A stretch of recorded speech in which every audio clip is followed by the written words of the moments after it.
First, I'd like to express my gratitude for your presence here today, to show solidarity to the Syrian society and support initiatives that contribute to lifting the sanctions and facilitating the construction of Syria.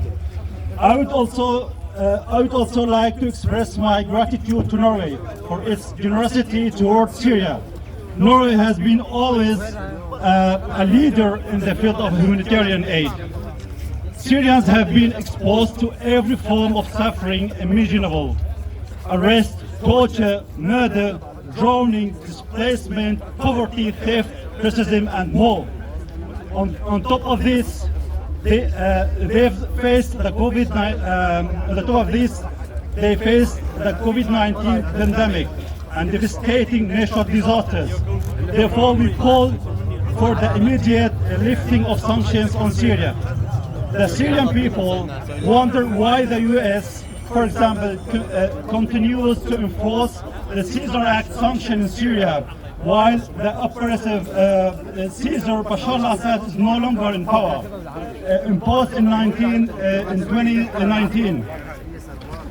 These sanctions has had a dramatic impact on civilians' daily lives, primarily targeting critical sectors such as oil, gas, construction, and financial transactions. The Syrian Minister of Finance states that Syrian assets outside of the country estimated at approximately $400 million are primarily held in the UK and Switzerland. Syrians are now calling for these funds to be unblocked to support the country's rebuilding efforts. I would also like to address the lack of action by Norwegian politicians in engaging diplomatically with Syrians emerging for this, while many countries doing that. So we kindly urge the government to open communication channels with Syria and to withdraw its military presence from the country. The presence of foreign armies supposedly to fight terrorism has only made the situation worse. Syrians are more than capable of addressing extremism within their borders. Syria's future has no place for extremism or racism. The basic proof of this is Syria's long history of peace and prosperity, where people of all backgrounds and subcultures live together in harmony. Far removed from Al-Assad dark era, Syria has always been a cradle of civilization, an example of democracy.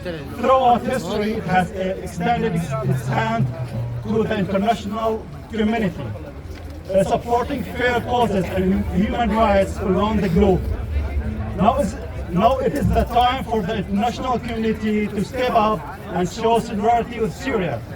Supporting initiatives from Syria's local society is essential for the country's recovery and the rebuilding of civilian institutions.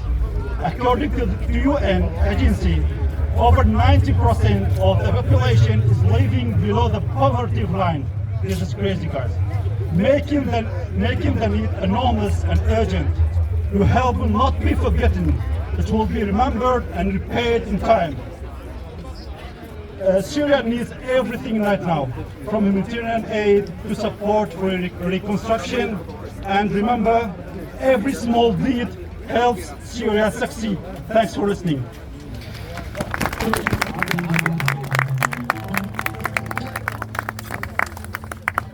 Thank you.